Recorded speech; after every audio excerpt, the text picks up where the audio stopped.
Hi, I'm Dr. Rosie Roeder. And I'm Andrea Spar. And we're the Rejuvenates Podcast. And today we're going to talk about more plastic surgery. Yes. Specifically, tummy tucks. Yeah, fun stuff. It's one of my favorite surgeries to do because I think there's this immediate change. Change and satisfaction from patients. Snatched. That was one of my favorite surgeries because if people don't remember, I used to work for this practice as a surgical tech in the OR with one of the founding owners, Dr. Ness, the plastic surgeon. So tummy tucks were my jam. I love tummy tucks. Mm-hmm. And yes, you get instant gratitude because once that pannis comes off and that waist gets slim, it is looking fabulous. Yes, absolutely. So what is a tummy tuck? Right? Because people constantly ask me, what's the difference between tummy tuck and liposuction? And a panniculectomy. We need to squeeze that in there as well. Yeah, we're going to squeeze that panniculectomy in there. So a tummy tuck basically is an operation in which you're going to remove excess skin from the abdomen. And that's usually overhanging skin below the belly button. But some people have rolls above the belly button as well that will get addressed in a tummy tuck. And we are going to tighten your muscle underneath. Now, a panniculectomy is a procedure in which we only remove the overhanging skin below the belly button. It's not meant to address any skin laxities above the belly button. It's not meant to address the laxity of, the diastasis, which is the laxity of the muscles underneath. So a panniculectomy can be a medical procedure. And for some people, it is important to get that skin out of the way to improve rashes and wounds that can be created underneath. Specifically things like intertrigo.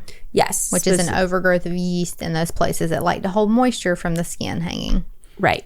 And I get a lot of patients that want to have insurance covering their panniculectomies, and it's hard to get it covered, but the main thing about that is you need to have intertrigo documented by a medical professional, and that's resistant to medical therapy that you have adhered to over the time span of 3 to 6 months is what most of them want to see, that you've been treated for open wounds, for these rashes that have not resolved. The other instance that I'm able to get them covered is when a general surgeon or a gynecologist need access, meaning the patient's pannis is making them unable to access internal organs for a general surgery procedure or for a hysterectomy or another gynecological procedure. So I have in the past worked together with other professionals, and it's called an access panniculectomy. So we give access so they can go directly and put instruments into the patient's fascia to get inside the belly with either a robot or laparoscopic equipment. So very rarely do I get asked to do that, but I do, and it's definitely a medical indication. And that's all done at the same time. Yeah. Correct. Yep. And then do you close or does the actual general surgeon close? So it depends who I'm working with, but one of the general surgeons that I work with a lot of the time, he closes half and I close half because he's my buddy and he tries to help out. And he actually does a really good job at suturing. So sometimes I'm actually envious because I'm like, darn, I'm supposed to be the expert here. Perfect. But he actually does a pretty good job. And we work together not just in Hickory in the operating room and multiple different things, but we also go to Africa and do some charity work there and do some surgeries in Africa. So it's great to have partnerships with people that you can work consistently in different especially in other environments. specialties. Yeah. But outside of these medical indications, it's a purely cosmetic procedure. Yes. And it's, again, very rewarding. And I have women of all ages coming to me. Not just young women, but the average, I think, age of patients I do this operation to is around 50, if you account for the women in their 40s that are done with their childbearing years, some in their late 20s. And I have had women in their 60s and 70s having this procedure done as well. Now, have you seen an increase in people coming to consult since GLP-1s hit the market? Yes, because they lose weight and that deflates their skin. So they definitely need to do that. But a lot of them need more skin resection than just in their abdomen. They need it all around in something that we call a body lift or a belt lipectomy, where you also need to take skin off the backside to lift their buttock and to address the flanks more adequately. Or the upper part of the hip. Or the upper part of the hip. And then you sometimes have to combine that with skin resection around their bra rolls in the back. And most patients on GLP-1 that have lost a lot of weight, and they deflated everywhere. Yes. So their arms, their legs, their breasts.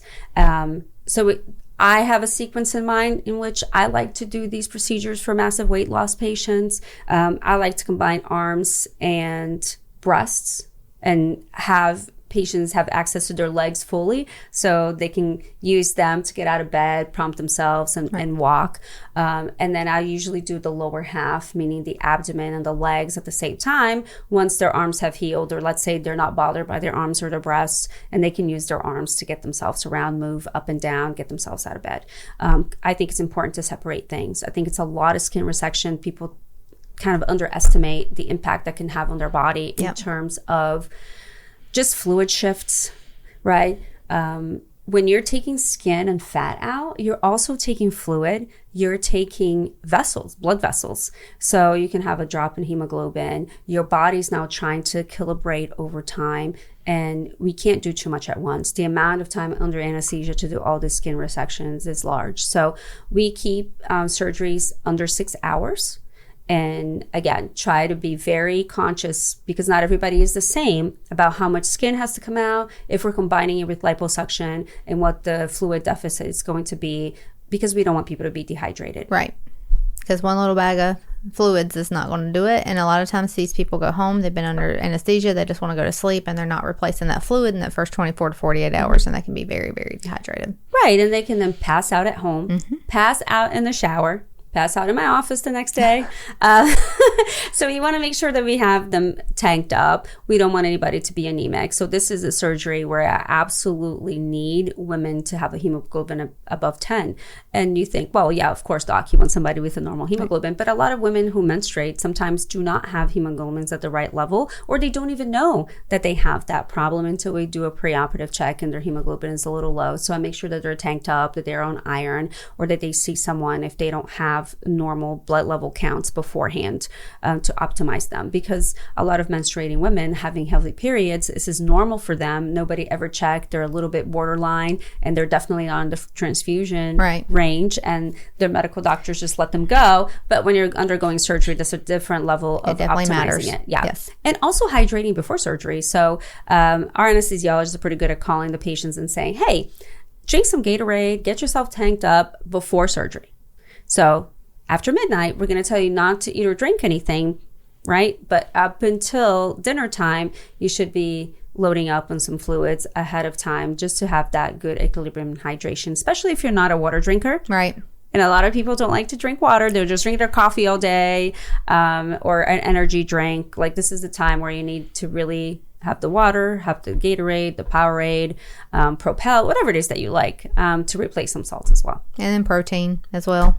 Oh, yeah. You need a lot of protein, especially if you've been on a GLP-1 where you do lose some protein mass, right? And that's a propensity is to lose that as well. So you really want to optimize that. And you have to look at the weight loss patients and assess their albumin level, their pre-albumin level ahead of time to make sure that they're going to heal well. So let's describe a tummy tuck, right? So you're going to make a incision that's hip to hip. And I try to bring it down above the like right around the suprapubic or pubic area, because I like my incisions low. Right. I'm Brazilian, so I think of the Rio at the beach. The lowest bathing suit you can. Lowest bathing suits can. Skimpy bring bathing in suits, their right? bathing suits. So they want to say, this is the bathing suit I wear most of the time. This is where I want my scar put if you can get it this low. Yes. And I ask people to bring that. If they do have a bathing suit, they like to do that. And I once did a tummy tuck on a person who competes in North Carolina for bodybuilding. Yep.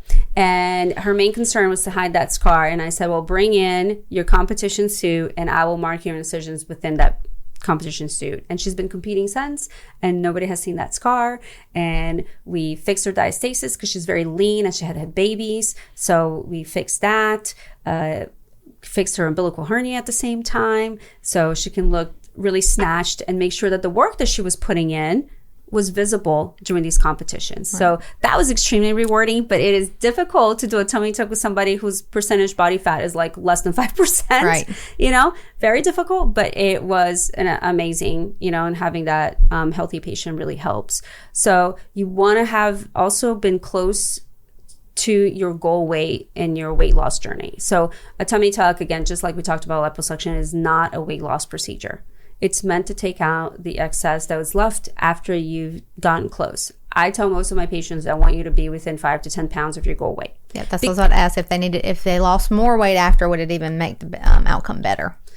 Yes. And people do lose weight after liposuction like I did. Mm-hmm. I had a liposuction procedure, and afterwards it got me so motivated based on what I saw to do even better.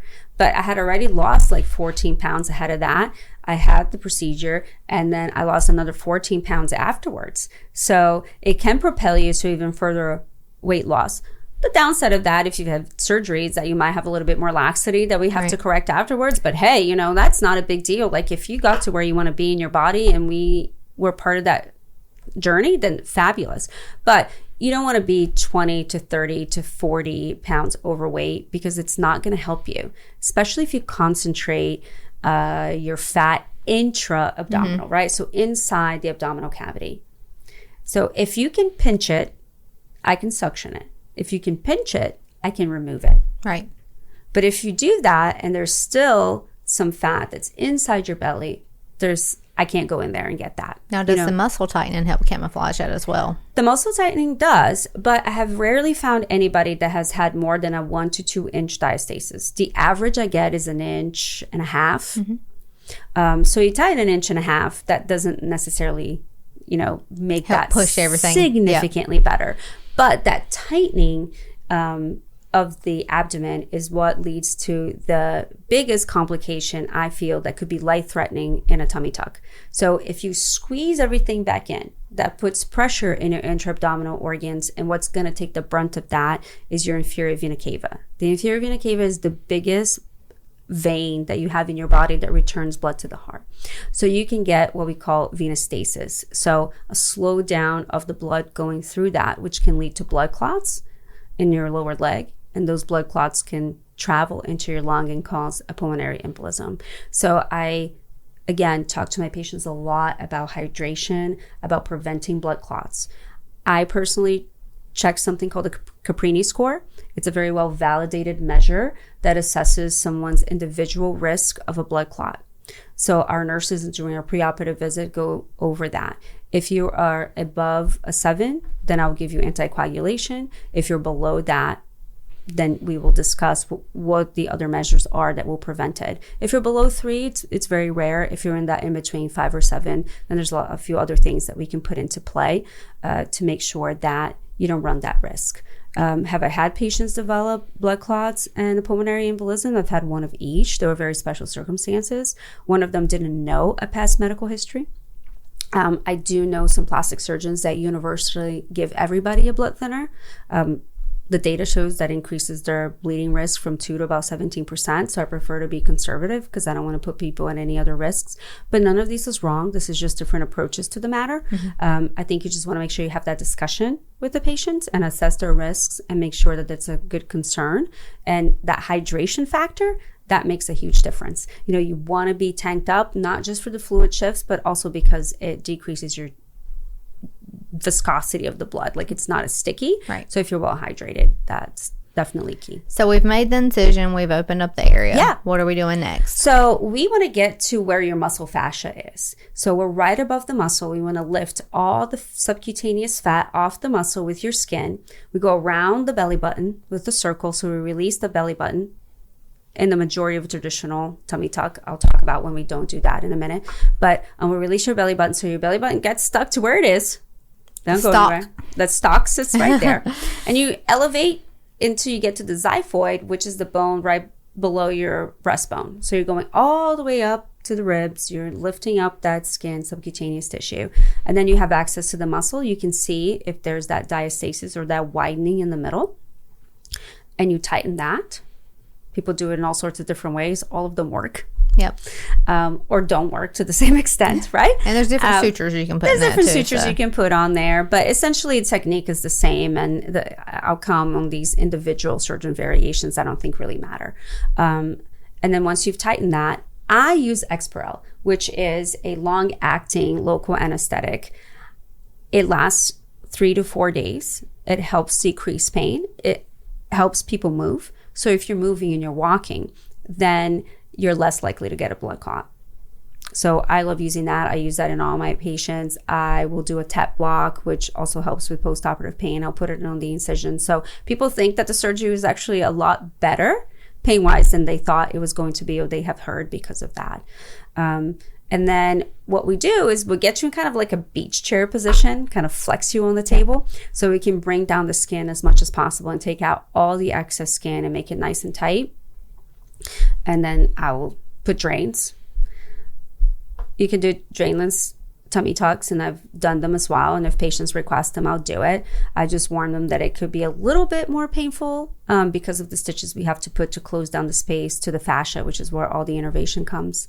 So traditionally, I'll do drains. Drains are your friend. Yep. They've never hurt last anybody. thing you want is the seroma hanging out, because it's going to take longer for your body to reabsorb it than it just coming out of a tube for the next few weeks. Exactly. And we'll talk about the postoperative care and the things that you can expect afterwards in a little bit. But yeah, drains are your friend.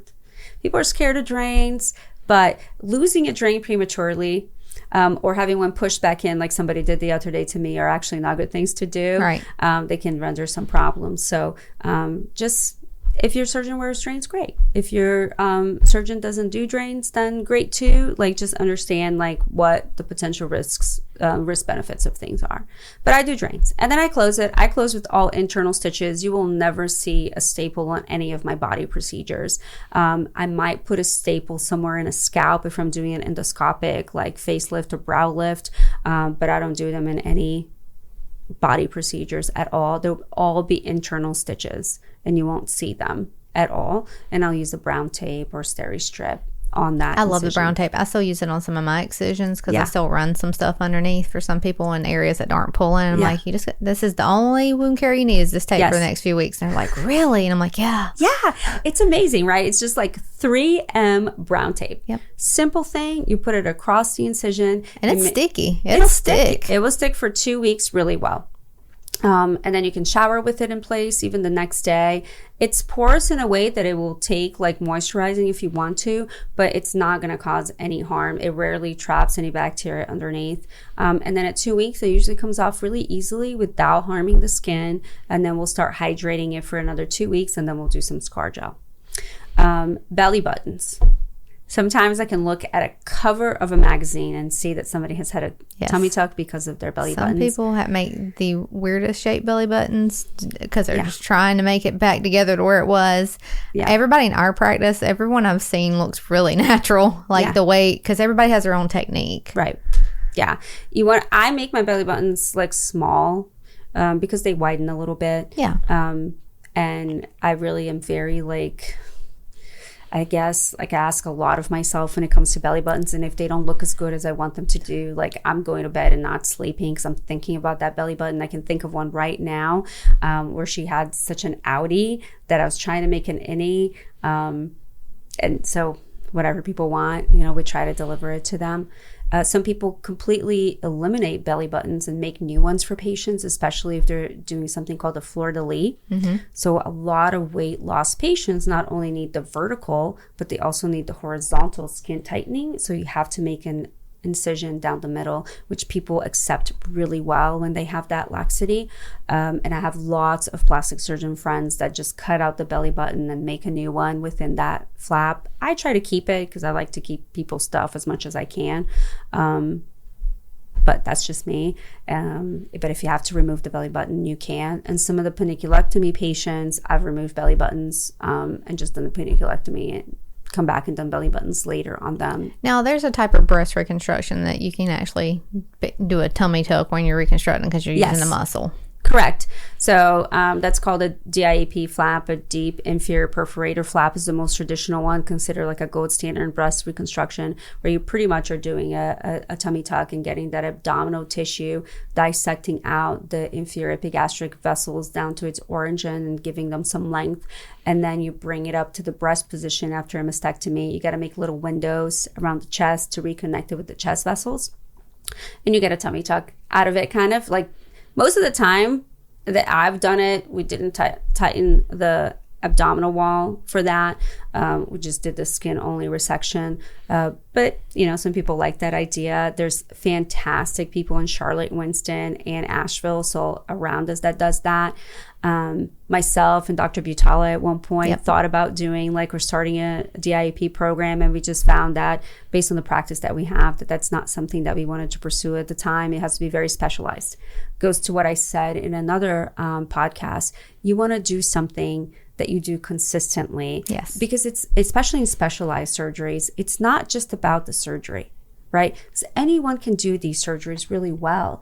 It's about the people that are taking care of you post-operatively, like the nurses at the hospital and the staff, and you want to make them trained. Like when I did these procedures at the Brigham and Women's Hospital, the patients would go to the floor. Mm-hmm. Because it was so commonly done. We did 3, 4, 5 a week of these free flaps that the monitoring, the nursing, it was all like, you know, standard at this point that we can make the patient experience better. And if we don't have the volume to do that, and we were going to be doing just a few, like a year, it wasn't worth doing it. Just let the guys in Charlotte, in Winston, or in Asheville who do them a lot, do that. Right. Because that's what's best, you know, for the patient.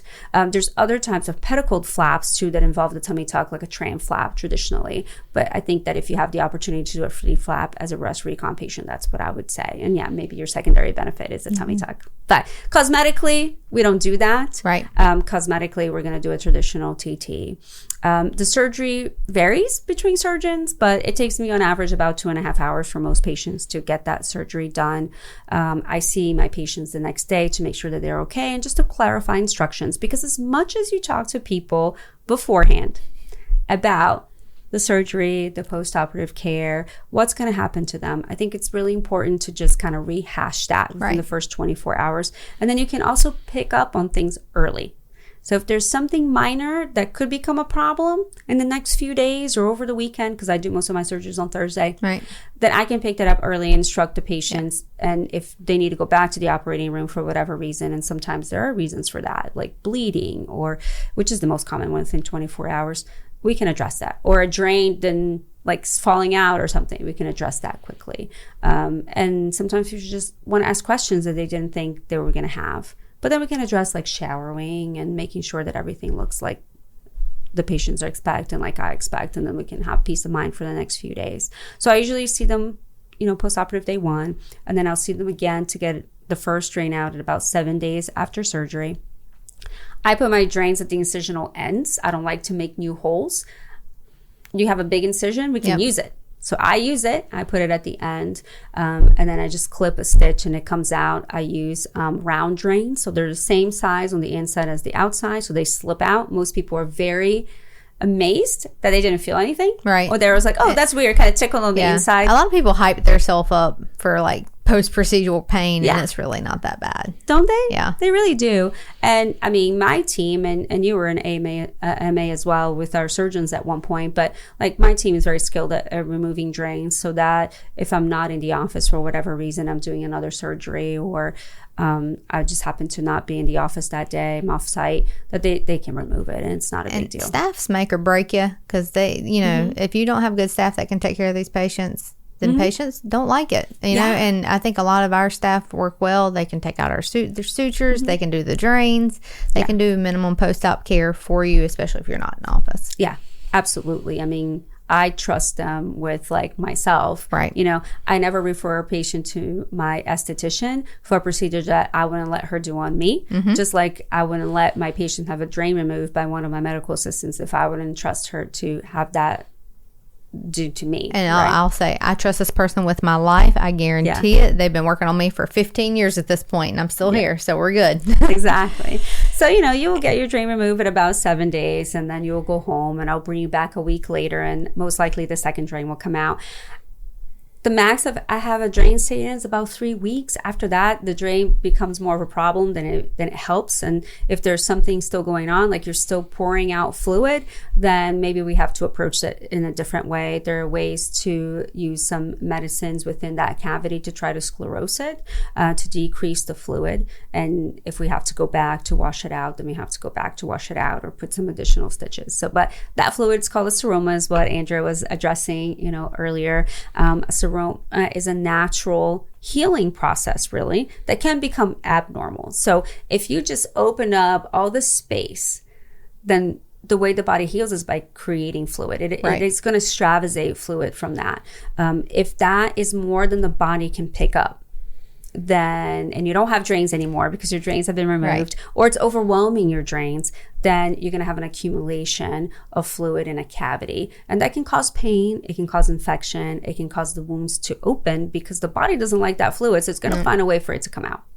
And this is why we put drains, actually, right? Because we know your body's going to be overwhelmed by that fluid within the first couple of weeks of surgery. So we got to let that drain out so you don't have problems. But if you do have problems and I have to take you back because we need to do something to the cavity, then so be it. But this happens very rarely, like 1% or less. And you can also drain fluid in the office percutaneously, so you can find where that space is, put a little X on there, numb it, put a needle in. Do the little wave. Do the little wave. Yeah, do the wave. I have ultrasound in my office. I know, you're so lucky. I can use, I have my own personal ultrasound, so I can get my ultrasound, look at that cavity and see if I have a target. And it's been really useful because I had a patient once where we were trying to figure out, is this just post-operative swelling or is there a seroma? And is there a drainable seroma? So having that ultrasound technology really helps distinguish that. And then with the ultrasound, we can look at it together. You can see what I'm seeing. I can show you. I can hold it. I can use my needle to guide me straight into that cavity as I aspirate and see that cavity collapse. And I've done this for, a lot of axillary procedures that I do, like lipomas in the armpits are notorious for that, or when we had some lymph node biopsies in cases occasionally of a tummy tuck or anything else. The ultrasound has been a really great thing to do and have in the office as a tool. I know, I'd love to have one just for like veins for like Botox and stuff. That would definitely be. And fillers, right? Yes. So there's a mode for the ultrasound and it is beautiful, and there's AI technology. It gets the layers highlighted in color. So you can tell exactly where you are to inject that filler. It's beautiful. I love it. I might have to come to Hickory and play now. Oh, yeah, sure. Yeah, I'll show you how to use it, or I'll come to you and I'll show you for that. But for breast implants too, the AI technology is getting there where they're going to layer in and almost just automatically tell you that the implant is ruptured. But it has really helped my patients with me not having to get excess imaging like MRIs. I can pretty much look at it and tell them like, hey, it's ruptured. And if I'm not sure, then I'll ask for the MRI and correlate it with that. But anyway, back to tummy tucks. Yes. So that's sort of the first 2 weeks. I think most people are okay going back to work and driving after about 10 to 14 days. Some of them don't like to go back with drains in place, and I'm okay with that. So I'm like, 10, 14 days off of work, staying at home is fine. You can cook.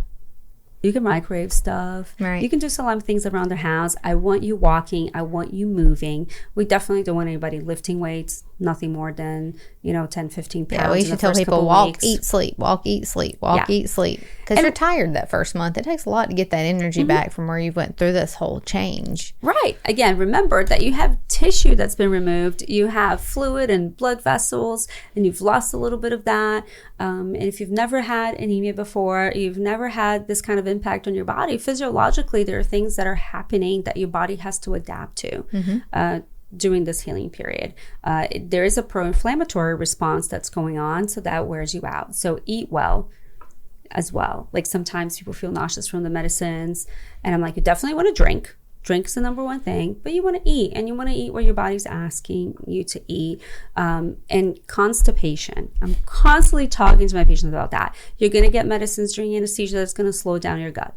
And after to take home. And then you're going to have your belly tighten. So that's going to press on your gut, right? It's already uncomfortable. You don't want to add insult to injury. So having a good bowel regimen is very, very important.